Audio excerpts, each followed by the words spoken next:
Hello everyone, good morning. আশা করছি তোমরা সবাই খুব ভালো আছো, আমিও ভালো আছি। সকালে উঠেই ছাদে চলে এলাম। মায়ের হাতে বানানো এই ছোট্ট বাগানটা বেশ সুন্দর। বেগুন গাছ থেকে শুরু করে ধনে, বাঁধাকপি, টমেটো আর লাল শাকের গাছও আছে।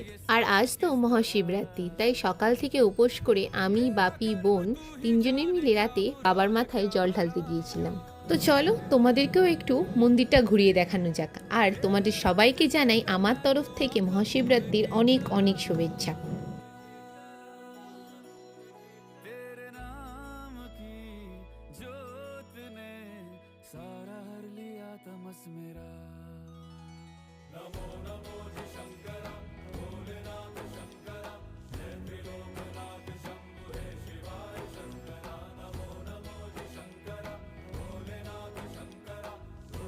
আজ এখানেই শেষ করছি। ভিডিওটি ভালো লাগলে লাইক সাবস্ক্রাইব করে দিও। টাটা।